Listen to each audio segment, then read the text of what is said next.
నమస్తే, నేను Kavitha. Welcome to I dream news. High expectations, భారీ బడ్జెట్, మల్టిపుల్ స్టార్స్తో మల్టీ లాంగ్వేజ్లో వస్తున్నటువంటి పాన్ ఇండియా మూవీ కల్కి 2898. నిన్న సాయంత్రం ట్రైలర్ రిలీజ్ అయింది. మిలియన్స్లో వ్యూస్ వస్తున్నాయి. ఓవరాల్గా కల్కి మూవీని ఎలా చూడొచ్చు? ఇది కేవలం మైథలాజికల్ మూవీయా, సైంటిఫిక్ ఫిక్షనా, లేకపోతే ఊహాజనితమైనటువంటి కాలానికి తగ్గటువంటి మూవీయా? మనతో పాటుగా ఉన్నారు senior journalist, film critic Bharadwaj గారు.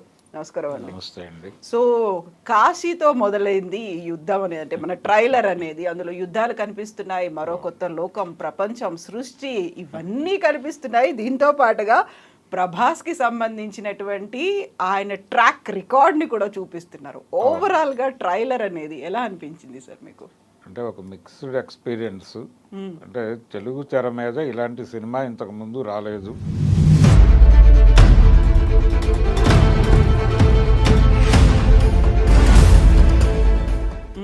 అన్న ధోరణిలో నడిచింది.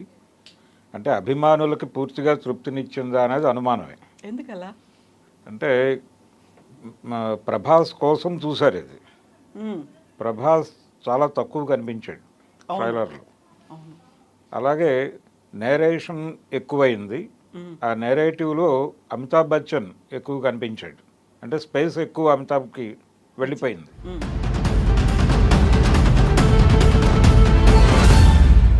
దీంతో కొంచెం అభిమానులు డిసప్పాయింట్ అయ్యారు, కానీ క్యూరియాసిటీ ఉంది.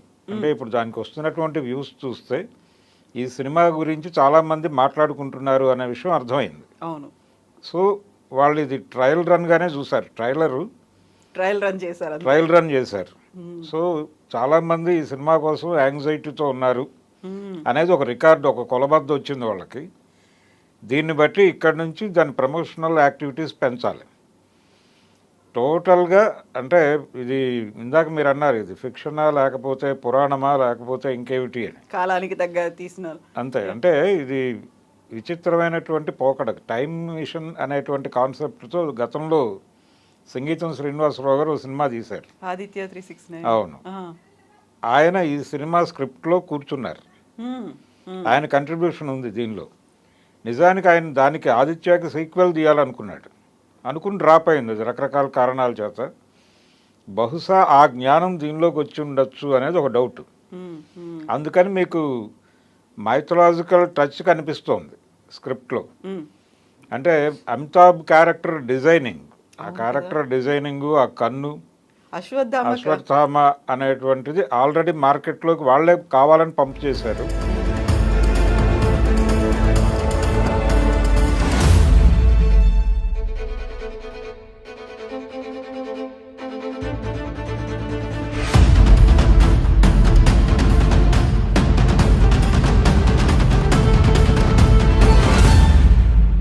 అక్కడి నుంచి మీకు మహాభారతంలో క్యారెక్టర్లు రెఫరెన్సెస్ కనిపించవచ్చు, ఏదైనా కనిపించవచ్చు. అంటే డిఫరెంట్ టైమ్ లైన్స్లో జరిగేటువంటి కథని తీసుకొచ్చి కనెక్ట్ చేసి ఈ 3 పాయలుగానో 4 పాయలుగానో నడుస్తూ ఎక్కడో చోట మళ్ళీ కంక్లూడ్ చేస్తాడు.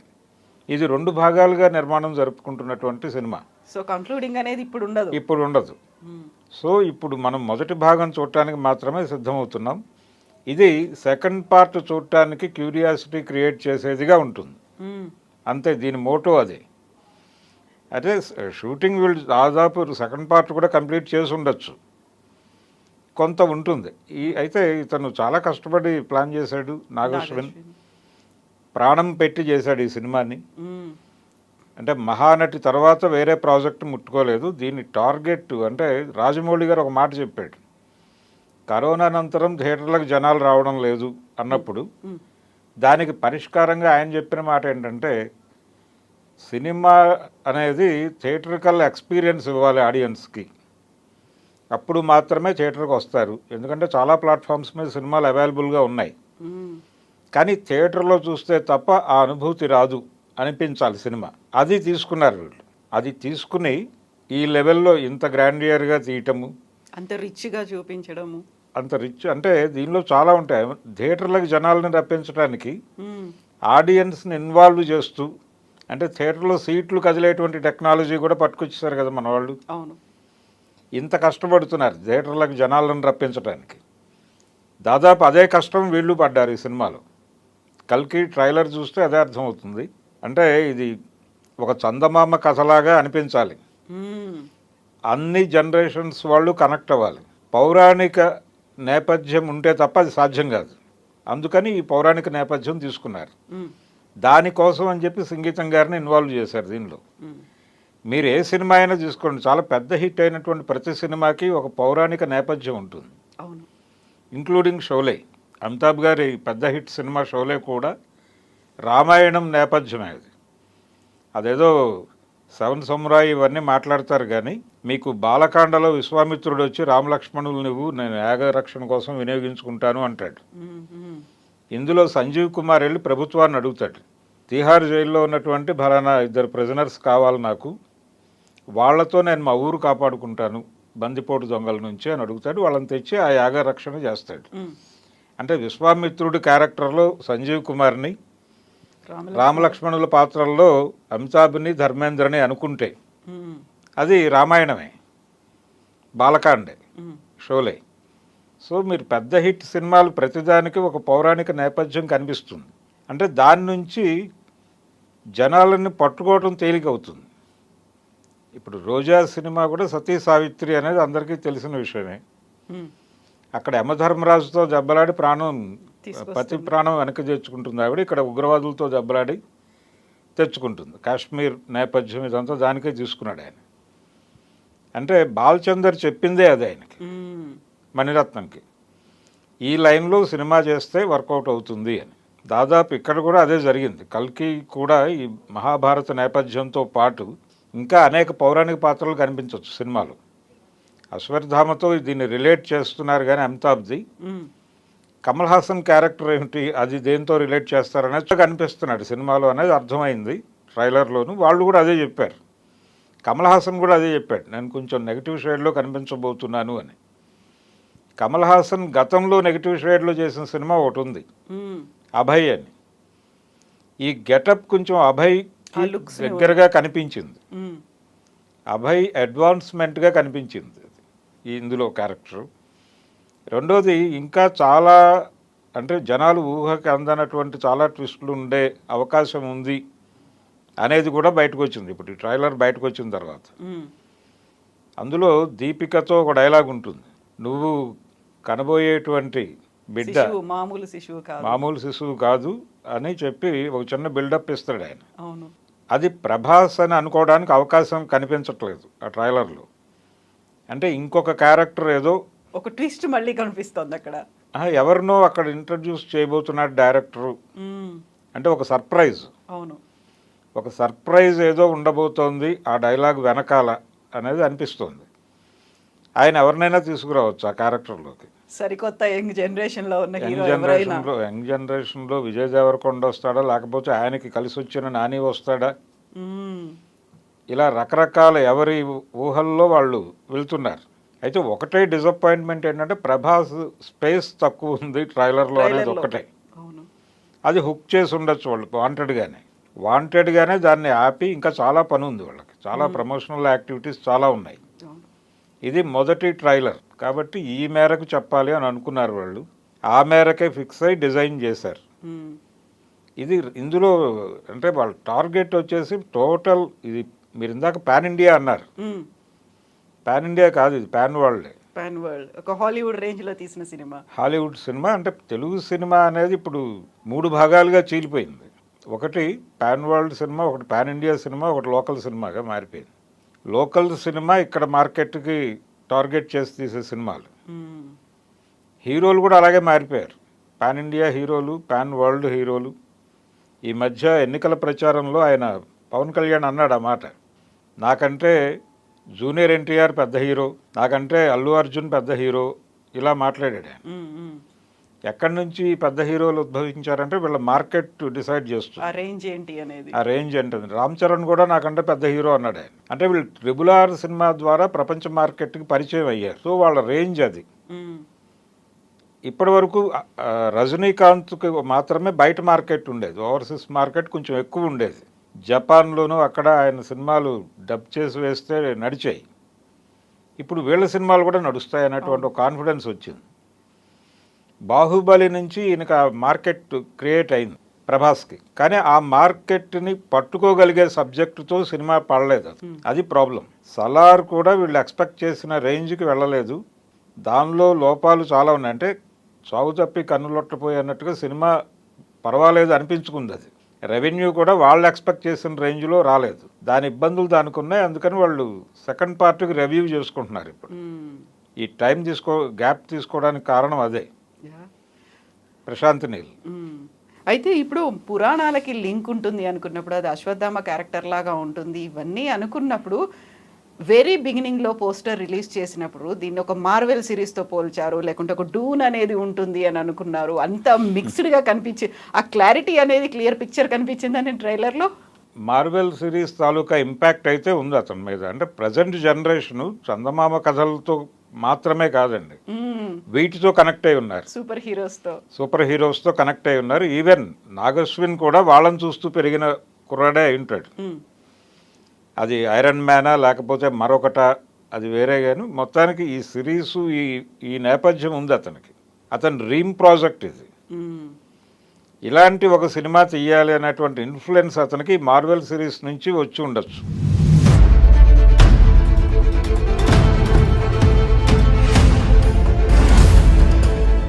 అందుకని ప్రభాస్ క్యారెక్టరు, ఆ కారు, ఆ బుజ్జి, ఇవన్నీ ఆ డిజైన్లో నడిచింది ఆ క్యారెక్టర్ వరకు. అయితే ఇది మాత్రమే జనాల్ని హుక్ చేయదు అనేది ఒక నమ్మకం ఉంది అతనికి. అందుకని పురాణాలని నేపథ్యంగా తీసుకున్నాడు అంతే. భారతీయ పురాణాలని నేపథ్యంగా తీసుకుని ఒక మార్వెల్ సిరీసే చేశాడు అతను. టోటల్ సినిమా చూస్తే మీకు ఆ ఎక్స్పీరియన్స్ వస్తుంది. ఇలాంటి ఆలోచనతోనే ఆ సినిమాని ఆదిపురుష్ డిజైనింగ్లో కూడా ఈ ప్రభావం కనిపిస్తుంది. ఈ మార్వెల్ సిరీస్ తాలూకా ప్రభావం కనిపిస్తుంది ఆ డైరెక్టర్ మీద కూడా. అది సెట్ అవ్వలేదు. అంటే పూర్తిగా వాళ్ళు రామాయణాన్ని ఆధోరణలో చెప్పే ప్రయత్నం చేయడంతో జనాలు దాన్ని రిజెక్ట్ చేసే పరిస్థితి వచ్చింది. ఇప్పుడు అది కాదు. ఇది కేవలం పౌరాణిక నేపథ్యం కనిపిస్తుంది. మీకు ఆ రెఫరెన్సెస్ ఎక్కడో వెలుగుతాయి అంతే. ఇది మనం చదువుకున్నాము, ఇది విన్నాము అనేది అంతే. ఎక్కడ విన్నాము అనేది మీరు రెఫరెన్స్లోకి వెడితే మీకు తడుతుంది. ఇది భారతం నుంచి చూసాము, లేకపోతే రామాయణంలో విన్నాము, మరో చోట విన్నాము, ఇంకో పురాణంలో విన్నామని అనిపిస్తుంది అంతే. ఆ రెఫరెన్సెస్ మీకు స్ఫురించేలాగా సినిమా ఉంటుంది అంతే. మిగిలిందంతా మార్వెల్ సిరీస్ గోలై. ఇది పిల్లల్ని అలాగే పెద్దవాళ్ళని, అంటే 3-4 జనరేషన్స్ని థియేటర్కి రప్పించేటువంటి ప్రయత్నం చేస్తున్నారు వీళ్ళు. అది కనిపించింది, ఆ కష్టం కనిపించింది ట్రైలర్లో. రెండోది, ఈయనకు ఒక చేదు అనుభవం ఉంది అశ్విని దత్కి. గతంలో మెహర్ రమేష్, ఎన్టీఆర్లతో ఆయన చేసినటువంటి ఒక ప్రయోగం చాలా పెద్ద డిజాస్టర్ని ఇచ్చింది ఆయనకి. ఆ చేదు అనుభవం ఈ సినిమాతో రాకూడదు అనే ఉద్దేశంతో ఆయన చాలా కేర్ తీసుకున్నాడు దీనిలో. అందుకని వీళ్ళందరినీ స్క్రిప్ట్లో ఇన్వాల్వ్ చేశారు. శ్రీనివాసరావు గారిని, ఇంకా సత్యానంద్, వీళ్ళందరూ కూర్చున్నారు దానిలో. కూర్చుని ఎవరి కంట్రిబ్యూషన్ వాళ్ళు చేశారు ఈ సినిమా బాగా రావాలి అని. అయితే మెయిన్ సోర్స్ అతనే, నాగశ్వినే. అతని డ్రీమే. అతను మార్వెల్ సిరీస్ నుంచి ప్రేరణ పొందాడు, దాని నుంచే ఈ ఐడియా జనరేట్ అయింది అనేది మాత్రం వాస్తవం. So biggest forces join for greatest battle అనే ఒక మాట అందులో మనకి వినిపించలేదు, కాకుంటే టెక్స్ట్ రూపంలో కనిపించింది. అది ఇంకొక ఎలివేషన్లా అనిపిస్తుంది. నెక్స్ట్ ఏముంటుంది అనేది. అంటే ఇది 2 భాగాలని అనుకున్నాం మనం. ఈ 2 భాగాల్లో ఈ మొదటి భాగం రెండో భాగానికి సన్నద్ధం చేయటమే, రెండో భాగం చూడటానికి సన్నద్ధం చేయటమే అనే విషయాన్ని రాజమౌళి గారు బాహుబలితో చెప్పాడు. సో ఇందులో కూడా కట్టప్ప లాంటి ఒక క్యారెక్టరు, ఎందుకు ఆ వెన్నుపోటు వెనకాల కథ ఏంటి అనేది ఒక డిస్కసివ్ పాయింట్గా మార్చేటువంటి ప్రయత్నం ఇందులో కూడా జరుగుతుంది. అయితే బాహుబలి అదొక జానపద తరహాలో వెళ్ళాడు ఆయన. ఈ నేపథ్యం తీసుకున్నాడు.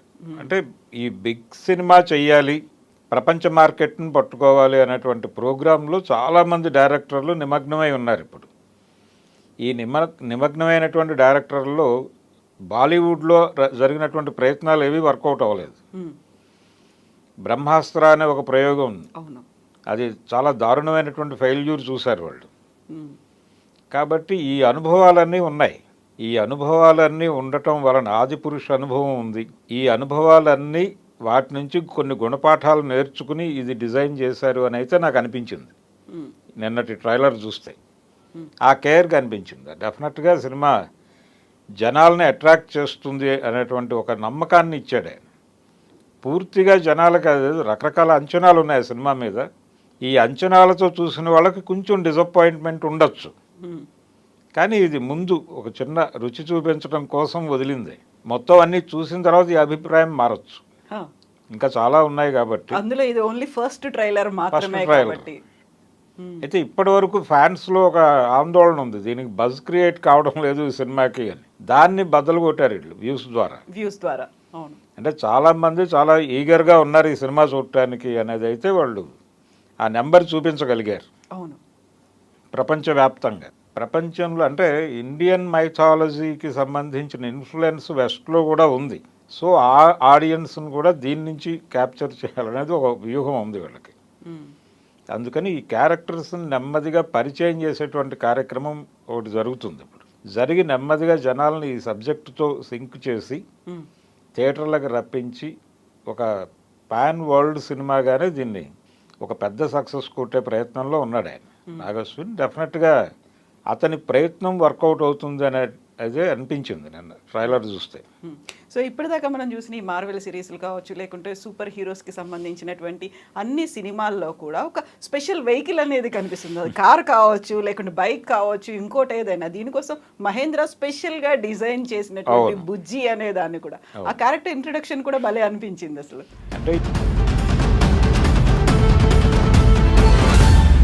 ఈ బుజ్జి అనే అంటే ఆ పేరు డిజైన్ చేయటం వెనకాల కూడా శంకర్ ప్రభావం కనిపిస్తుంది. అంటే శంకర్ కూడా ఇదే ధోరణి.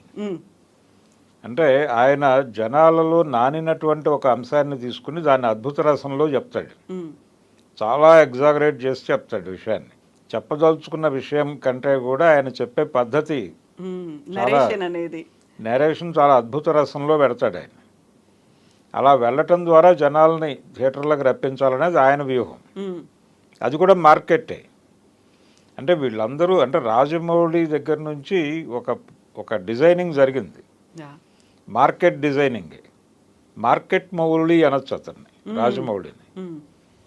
అంటే మనం క్వాలిటీ సినిమా తీయాలంటే బడ్జెట్ పెరగాలి.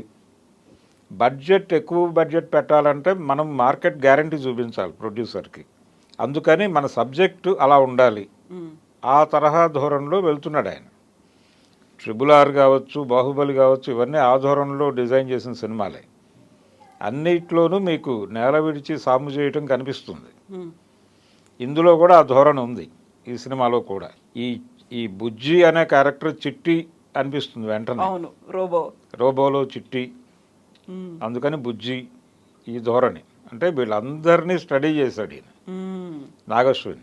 ఏ పేర్లకి జనాలు ఇమ్మీడియట్గా కనెక్ట్ అవుతారు అనేది. చిట్టి అనే పేరు జనరల్గా అందరూ ఇళ్లలో నానేటువంటి పేరు అది.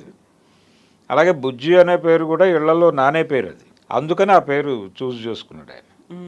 అలా ఆ కారు డిజైనింగు అదేమో మార్వెల్ సిరీస్ ధోరణిలో ఉంది. అది దాని పేరేమో బుజ్జి. దాంతో కాన్వర్జేషన్ అంతా కూడా ఆయన అదే ధోరణిలో నడుస్తుంది. మీకు ఒక చిన్న డౌట్ వస్తుంది అప్పుడు ఆ కాన్వర్జేషన్ వింటుంటే. మనం Marvel series Telugu dubbing version, అవును కదా, ఇంపాక్ట్ కూడా కనిపిస్తుంది.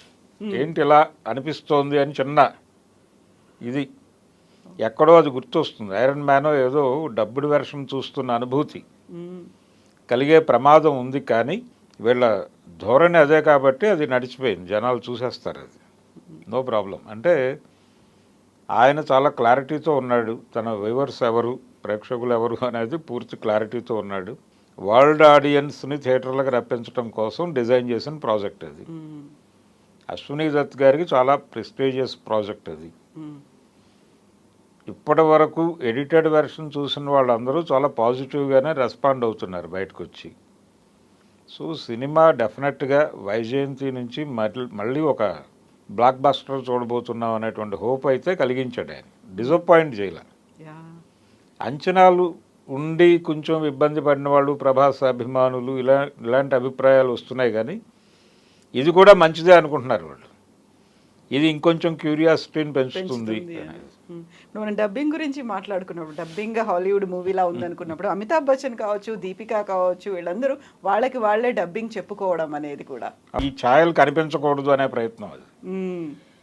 అంటే ఈ బుజ్జి ప్రభాస్ కాన్వర్జేషన్ అలా అనిపించింది. అవును, పర్టికులర్గా బుజ్జి డైలాగ్స్ ఇది ఎక్కడో మనం ఒక డబ్బుడు హాలీవుడ్ సినిమా చూస్తున్నాం అనే అనిపించేలాగా ఉంది అది. ఈ అనుభూతి నుంచి జనాలను బయటకు లాక్కురావడానికి ఎవరి డబ్బింగ్ వాళ్ళతో చెప్పించే ప్రయత్నం చేశాడు. నిజానికి ఆ ప్రయత్నం చేయటం వల్లనే కమల్ హాసన్ క్యారెక్టర్ని గుర్తుపెట్టారు జనాలు. ఎగ్జాక్ట్లీ, లేకపోతే ఐడెంటిఫై చేసేవాళ్ళు కాదు. అంటే ఆయన వాయిస్, ఆయన డైలాగ్ డెలివరీ జనాలకి ఇది అమితాబ్ అనేది కనెక్ట్ అయింది. కమల్ హాసన్ అని, లేకపోతే ఇంకెవరో అనుకునే ప్రమాదం కూడా ఉంది అక్కడ. ఎగ్జాక్ట్లీ, ఆయన ఒక టిపికల్ స్టైల్లో మాడ్యులేషను. రెండోది ఆ డైలాగ్ చెప్పడంలో కూడా ఆయన మీద అభయ్ ప్రభావం కనిపించింది. అందుకని అభయ్ కమల్ హాసన్.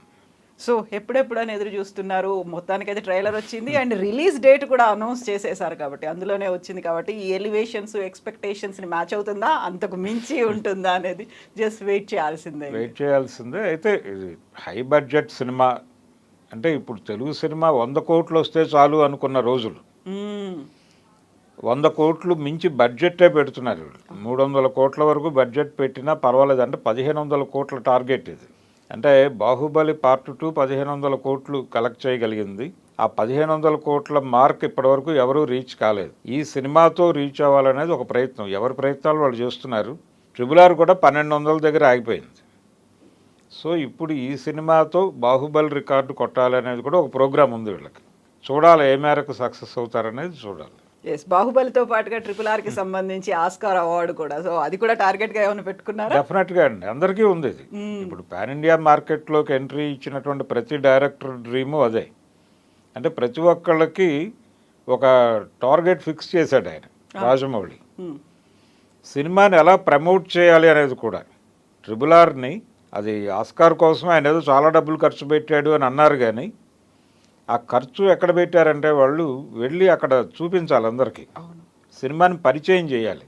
ఈ పరిచయం చేయటం కోసం పెట్టిన ఖర్చు అది ఓటర్స్కి కావచ్చు, కమిటీలకు కావచ్చు, వీళ్ళందరికీ అందరికీ తీసుకెళ్ళి పరిచయం చేశారు కంటెంట్ని. ఈ పరిచయం చేయటము ఇవన్నీ కూడా విండో ఓపెన్ అయింది అందరికీ, మనం ఎలా ప్రమోట్ చేయాలి సినిమాని అనేది. ఇప్పుడు ఆ ధోరణిలోనే వీళ్ళందరూ ఎంత బ్రాడ్గా యూటిలైజ్ చేసుకుంటారు. సుకుమార్కి కూడా ఉంది ఆ ప్రోగ్రామ్. ఇప్పుడు పుష్ప టైంలో, అది నడుస్తున్న టైంలో వీళ్ళకి ఆస్కారు ఈ వ్యవహారం అంతా నడిచింది. సో ఇప్పుడు దాని నుంచి అంటే ఆస్కార్ కొట్టకపోయినప్పటికీ ఒక సంతృప్తి ఏంటంటే తనకి జాతీయ ఉత్తమ నటుడిగా అదే సినిమాకి రావడం అనేది, ఆ సినిమాకి రావటం, పుష్పకి రావటంతో అది వాళ్ళు తృప్తి చెందారు. ఇప్పుడు వీళ్ళకి కూడా అలాంటి అవార్డు ఒకటి కావాలి. ఈ కష్టానికి ఒక గుర్తింపు కోరుకుంటారు కదా న్యాచురల్గా, అది రావాలనేది అంబిషన్ కూడా ఉంది వాళ్ళకి. ఆ ప్రయత్నాలు చేయటానికి మార్గం ఏమిటనేది ఆయన చెప్పాడు రాజమౌళి. ఇది కూడా డెఫినెట్గా ప్రపంచ వేదికల మీద పరిచయం కార్యక్రమం ఇవన్నీ జరుగుతాయి. ఆల్రెడీ ప్రభాస్ తెలుసు ప్రపంచంలో, అందుకని ఈజీగానే వీళ్ళు చేయగలుగుతారు అది. Yes sir, thank you so much. ఏమవుతుంది, ఎలా రిలీజ్ తర్వాత మళ్ళీ అంచనాలు ఇవన్నీ అవన్నీ మించి ఉన్నాయా చూద్దాం sir. Thank you so much Bharadwaj గారు. Thank you.